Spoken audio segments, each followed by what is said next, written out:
Hello and welcome to episode 19 of Sequestered Storytime. I'm your host, Czekaj. Just going for a walk today.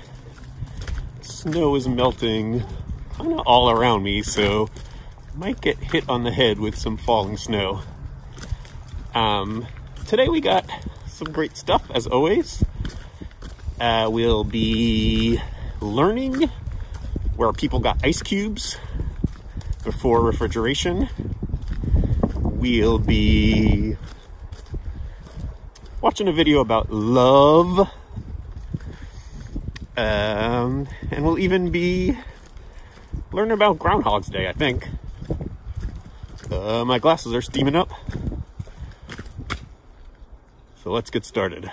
Read us a story! Read us a story! Yeah, Jeff, read us a story. Okay, let's read. Hooray! Yeah, hooray.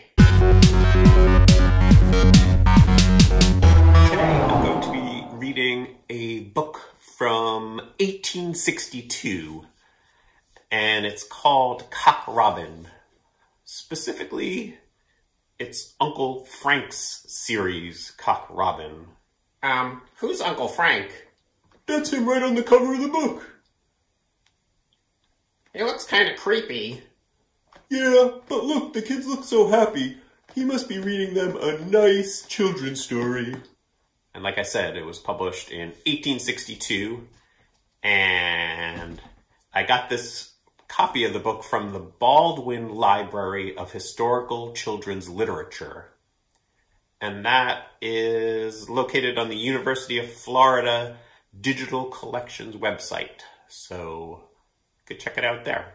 So let's read Uncle Frank's series, Cock Robin. The Death and Burial of Pretty Cock Robin. The Death and Burial of Pretty Cock Robin? That's the real name of the book. They should have put that on the cover. Who killed Cock Robin? I, said the sparrow, with my bow and arrow. I killed Cock Robin. Whoa! The main character got killed on the first page of the book! This is intense. Well, the rest of the book must be about how the sparrow is caught and put in jail. Yeah, I guess you're right. This must be a story about justice. Who saw him die? I, said the fly, with my little eye. I saw him die. Oh good, the fly is a witness. That means they'll catch that mean sparrow even quicker. Yeah. Who caught his blood? I, said the fish, with my little dish. I caught his blood. Who caught his blood? Ew. What kind of question is that? Well, if the fish caught his blood, it's an accomplice.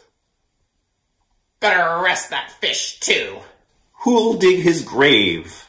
I, said the owl, with my spade and shovel, and I'll dig his grave.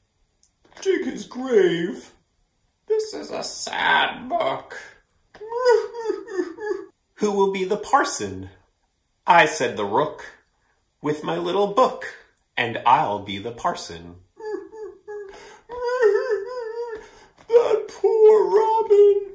Who will carry the link? I, said the linnet, will fetch it in a minute, and I'll carry the link. What's a link? Link's the main character in Legend of Zelda. What's Legend of Zelda? A video game. Cool. So the link is a torch. Who will bear the pall? We, said the wren, both the cock and the hen. We will bear the pall. So the pall is a big cloth that's put over a coffin. So pallbearers are people in a funeral who carry the coffin. So the cock and the hen are carrying Cock Robin's coffin. Who will toll the bell? I, says the bull, because I can pull. So Cock Robin, farewell. Goodbye. Bye, Cock Robin. Yeah, bye, Cock Robin. We hardly knew ya.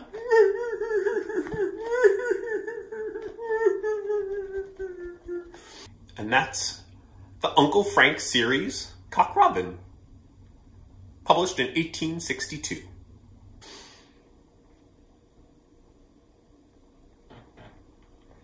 Groundhog's Day. Groundhog's Day was earlier this week. I think the groundhog saw its shadow. I always forget what that means. Hopefully this Wonderland Spectacle Company video will explain that to me. Wonderland Spectacle Company presents Groundhogs!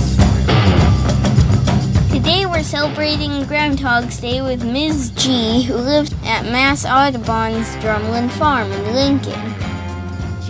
In 2014, Ms. G was named the official groundhog of the state of Massachusetts. As the legend goes, if the groundhog emerges from its winter hibernation and sees its shadow, that predicts 6 more weeks of winter, so the groundhog scurries back into its burrow. But if the sky is cloudy, the groundhog begins getting ready for spring. Groundhog is another name for woodchuck, which is an English sound-alike of an Algonquin word, something like woodchuck or weejack. Woodchucks are rodents, larger cousins of squirrels and chipmunks. They make their homes in tunnels they dig down into the dirt, often with an entrance, a lookout hole, rooms for sleeping and babies, and a bathroom. What is it eating in this? It looks like an apple core. Each summer, woodchucks must fill their bellies with enough plants to feed them through their winter hibernation. They eat clover, wild lettuce, grasses, chickweed, dandelion, blackberries, raspberries, cherries, haygrasses, alfalfa, corn. Miss G favors broccoli, carrots, sweet potatoes, corn, kale, and acorns. During hibernation, a woodchuck's body cools down from 99 degrees Fahrenheit to 40 degrees, and its heartbeat slows from 100 beats per minute until it's pumping at only 4 beats per minute. Groundhog Day arrives around the time when groundhogs emerge from their winter hibernation, well, technically, a little beforehand. It's the time when woodchucks wake up from their winter slumber and head out to look for sweethearts, head out to start families. The holiday comes to us from Northern Europe, from a Celtic festival called Imbolc, an old Irish word said to mean in the belly, as in mother sheep pregnant with spring lambs, or perhaps ewe's milk. Across England, France, and Germany, people used to look for bears or badgers to help forecast the coming weather. They say the tradition was brought to the United States by German immigrants to Pennsylvania. Finding no badgers here, they figured woodchucks would do. Okay, let's zoom out into space for a minute. Groundhog's Day marks a point in the Earth's orbit around the Sun. The holiday sits halfway between the winter solstice, the shortest day of the year in December, and the spring equinox in March, the astronomical start of spring. Groundhog Day is a holiday marking that turning point. Traditionally, it's a time to ask, do I have enough food to survive the rest of the winter? And is it time to begin planting for spring? So Miss G, what's your prediction? Groundhog Day arrived with a snowstorm this year. Lots of clouds, no shadows. So according to Miss G, We'll have an early spring. the groundhog story is of course a legend. If you rely on a rat for weather predictions, you'll likely be wrong more than half the time. But the story has roots in the notion that if it remains winter cold, the moisture is locked up, so there are fewer clouds and more sun to cast shadows. But if spring is beginning to warm the earth, more moisture is unlocked, and this warm, damp air mixes with the sky's cold air, creating clouds. Goodbye shadows. What Ms. G truly tells us is that even if there is still snow on the cold ground, the earth is beginning to wake. Animals start making babies in their dens. Sap is beginning to flow. The days are getting longer. Hello, spring. Hey, Jeff, Oh, hey, Powder House Pickle Jar. can you grab me an ice cube? Sure. I'll get you some ice. But did you ever wonder how people had ice in the summertime? Not really. It's a really interesting story. I'm sure it is, but right now I just love an ice cube. Before there were refrigerators, if it was hot outside and you wanted ice, you were out of luck. If you could just hand me an ice cube and then tell me the story, that would be great. That is until 1805, when Frederick Tudor had an idea. He thought to himself, what if I collected frozen ice from a pond and somehow kept it frozen until the summertime? That's so interesting. Really, really it is. But I'm feeling very thirsty. And if you could just get me an ice cube, that would be very, very nice. Harvesting ice in ponds became big business in the Northeast. And in fact, one of the companies, Fresh Pond Ice, had its office in one of its processing stations right in Somerville. I'm feeling kind of faint from thirst. But why am I telling you this when I could be... Oh no. You're not going to sing again, are you? No, I'm not going to sing. I do not like the sound of this. Wait a minute. What are you reading? Reading? No, I wasn't reading anything. What's that sound? No, please. Please don't do what I think you're going to do. For all of our sakes. I'm afraid it's too late.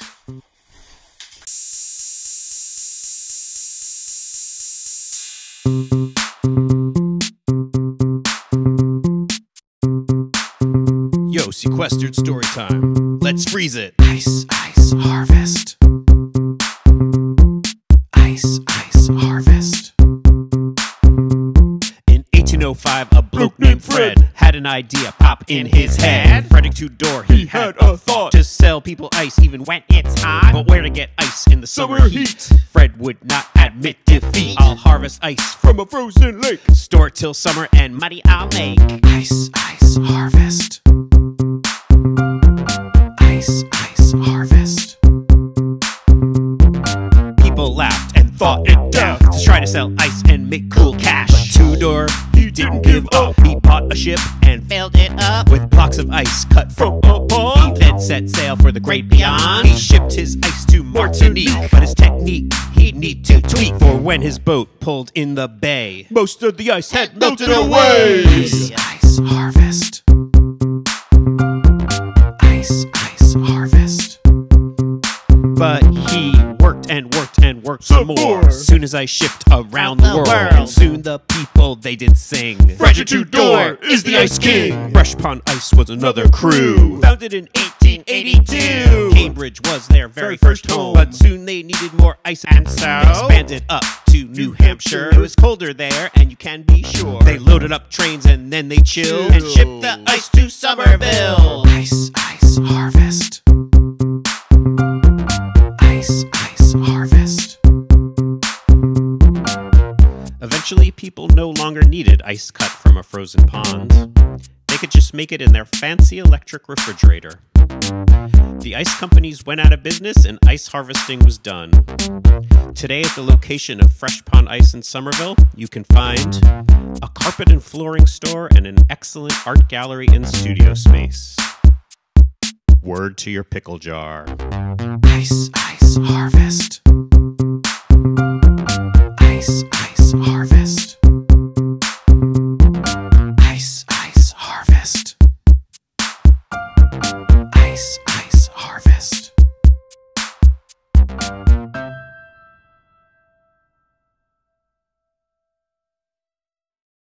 So we here at Sequestered Storytime are still playing Dungeons and Dragons. So I'm going to draw another creature from the world of Dungeons and Dragons. And as I explained last episode, Dungeons & Dragons is a role-playing game, which means you get to create a character, and this character can basically do whatever you want. It's a game, but it's an open-ended game, meaning there's not really winning. There's not really a specific purpose. If you wanted your character to just sit at home and read books, you could do that if you wanted to. But usually you go off on adventures, and you often come across strange creatures. And this book, the Monster Manual, as you can see, there's that scary thing on the cover. This is a book that has a bunch of creatures that you might encounter on your adventures. And this is actually the 5th edition of this book. The Monster Manual has been around for a long time, since 1977. And over the years, they have looked different. And the drawings inside of the monsters have looked different. And I kind of like the way the older drawings look. But these are cool too. Today we're going to be drawing a Kuo-toa. I'll show you the Kuo-toa from this 5th edition. And the Kuo-toa is kind of it's a fish-like humanoid that once inhabited the shores and islands of the surface world. Long ago, humans and their ilk drove the Kuo-toa underground, where they dwell in madness and everlasting night. Kuo-toa can no longer abide daylight. So they're weird fish creatures. This one kind of looks like he's just giving a thumbs up. And once again, these the history of these Kuo-toas, of the drawings of the Kuo-toas, go back until from the 70s. This first Kuo-toa, this one, actually I guess the 80s? Let me see. The first Kuo-toa, oh yeah, here's some. This is from the shrine of the Kuo-toa. Actually don't even know if I'm pronouncing that correctly, but it's an imaginary creature, so we're going to go with it. The Kuo-toa was originally in an adventure called The Shrine of the Kuo-toa. And I really like this drawing of the creatures attacking and being attacked. It's pretty cool. I should say these, the old Dungeons & Dragons drawings were actually often not done by professional artists. They were done by people who worked for the company who really liked Dungeons & Dragons. And so a lot of these drawings have amateurish qualities, which means they're not super professional looking, but I kind of like them more. So that's the first, that was 1978 Kuo-toa. And then this, I really like this 1981 version. This is from the Fiend Folio. And it kind of looks like this one's wearing a diaper. So I think that's kind of funny. And I like the drawing. And then as we move on, here's one from the Monstrous Manual. Not the Monster Manual, the Monstrous Manual from 1993. Then here's one from 2000. That one's much more frog-like, I think. And then we have, here's one from 2008. Looking kind of fierce in that one.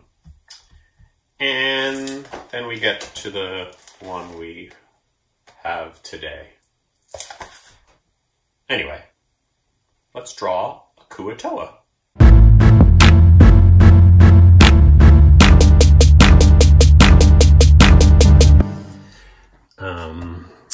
Like I said, I sort of like the one that looks like he's wearing diapers, but for today I'm going to try to draw my version of the newer one. So it definitely has fishy-like features. Kind of looks like something that could be on SpongeBob SquarePants, in fact. So he's got a nice fishy head, like so. but he's got a lot of teeth, as some fish do. There we go. It's pretty funny. Let's give him some eyebrows. I don't know if Kuo-toas have eyebrows. It definitely has like these spiky things on its back. And the Kuo-toa sort of has bad posture. So its head is like this, and then its back is kind of up here. So it's a little hunched over. And like that drawing in the monster manual, I'm gonna have it having its thumbs up, sort of like this. Like he's saying, who's got two thumbs and abhors daylight? This guy. That's what Kuo-toas sound like. And he's wearing some sort of garb that has like teeth on it. Like he's wearing like a necklace with teeth on it. I don't know why. I'm not sure what the story is with that guy. So there he is. So he's got kind of a thingamajiggy like so. And then he's got very fishy like legs, which is kind of strange to say because fish don't have legs. I guess they're more like frog legs. So I think the danger is if you draw it too much like a frog, it won't look like a Kuo-toa. There we go. Let's give him an anchor tattoo. And he lives on land. Let's draw him on land, not in the water. And maybe he is glowing for some reason. Maybe he's a radioactive Kuo-toa. What do you think? That's my Kuo-toa. Send me yours.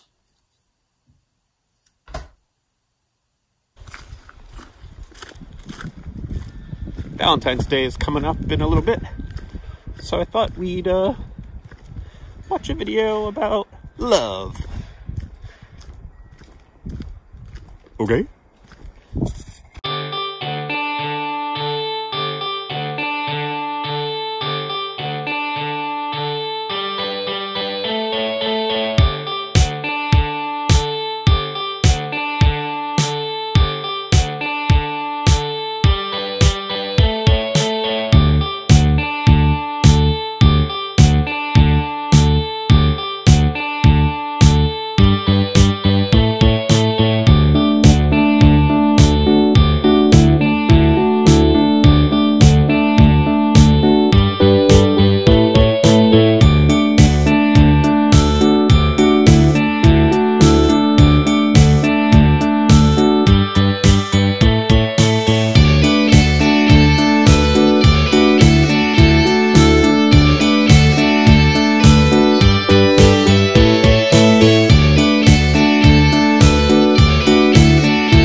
Groundhog Day Party by Ulysses. It's Groundhog's Day. Where's the groundhog? I'll get. Walk, walk, walk. Pop! Yay! The end. Groundhog Day has us thinking about shadows. Have you ever made shadow puppets? Here's what you'll need. scissors, a box, tape, thin paper, sticks, string, and light. We're going to make this box into a puppet theater. Tape the empty box shut to make it more sturdy. Then cut holes out in the front and back to make your theater. Cover the front hole with thin paper to be a screen. We used wax paper, but you can use any thin paper you have lying around. Then you're going to tape the edges of the paper to the edges of the box tightly so that the screen is taut. You can hold it up to the window or in front of the light to test it to see how it's working. Let's make some sets, the places where a character lives. Here's a burrow for the groundhog. Design the set so they fit snugly into the theater. It's good to use stiff paper. Test it to make sure that it fits. Now let's cut out our puppets. In shadow puppetry, the audience mainly sees shapes, so use the details of the edges and silhouettes to describe your characters. You can also cut out eyes and mouths. So you're going to tape a little piece of string to one end of the stick, then tape the other end of the string to your puppet. This makes a flexible hinge, so you can press the puppet tight up against the screen when you're performing and move it around easily. When the puppet's tight against the screen, it makes a nice sharp image. For the performance, you'll need a light behind your theater. You can use the sun at your window, or a lamp, or a flashlight. When you set up your theater, you may need to weigh it down. We used some rocks. This is what it looks like backstage when you're performing. And this is how it looks to the audience. We can't wait to see how your shadow puppet shows come out!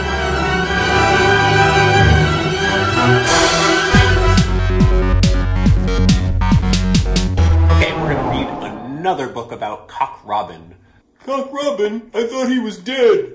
This one is called Cock Robin and Jenny Wren, and this one was published in 1855. This must be a prequel. What's a prequel? It's a sequel, but chronologically it takes place before the first one. Oh. Jenny Wren fell sick upon a merry time. In came Robin Redbreast, and brought her sops and wine. Whew! At least the main character didn't die on the first page. Yeah, but Jenny Wren is sick. I got a bad feeling about this. Eat well of the sops, Jenny. Drink well of the wine. Thank you, Robin, kindly. You shall be mine.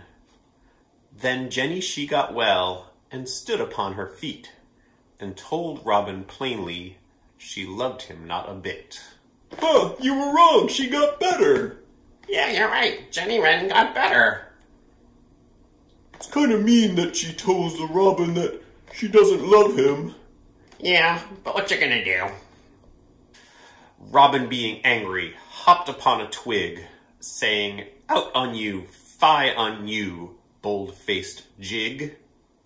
It's weird how that "you" is over there on the side.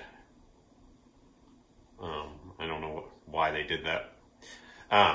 Anyway, Jenny Wren fell sick again, and Jenny Wren did die. The doctors vowed to cure her, or know the reason why. Wait, she did die. Yeah, but under very mysterious circumstances. If she's dead, why are they calling a doctor? I guess we'll find out. Dr. Hawk felt her pulse, and shaking his head, said, "I fear I can't save her, because she's quite dead." "She'll do very well then," said old Dr. Fox. "Take but one pill of this box."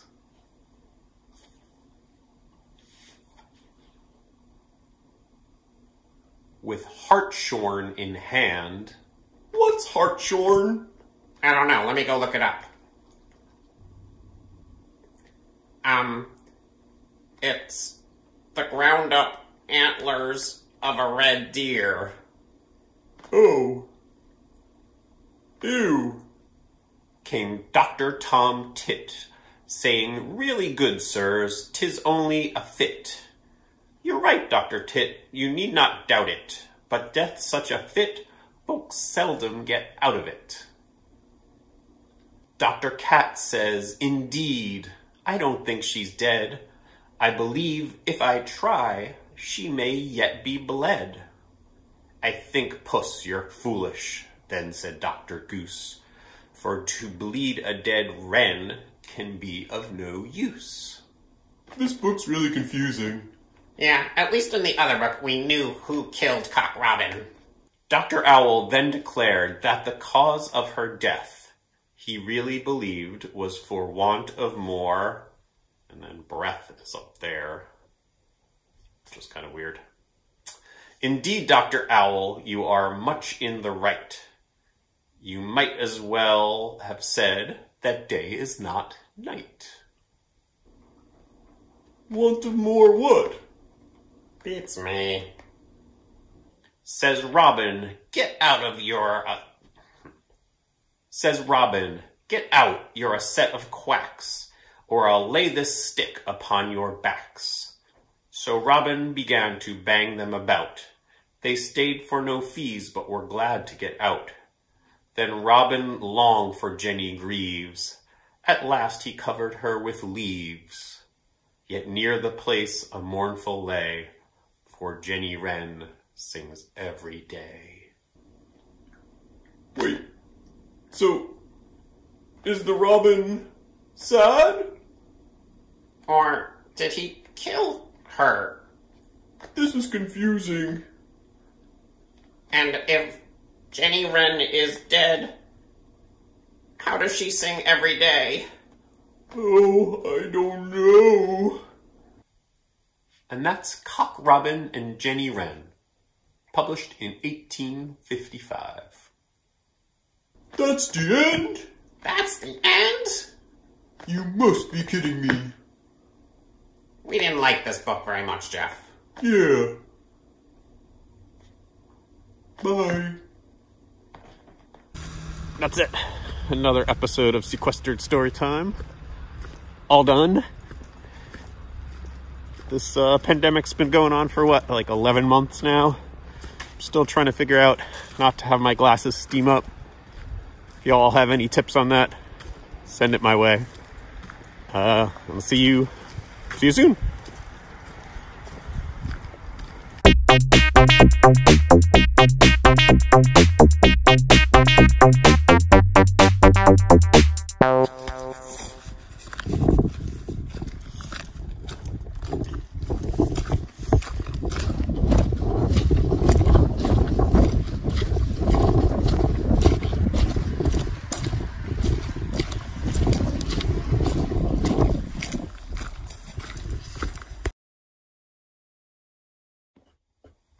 Bye.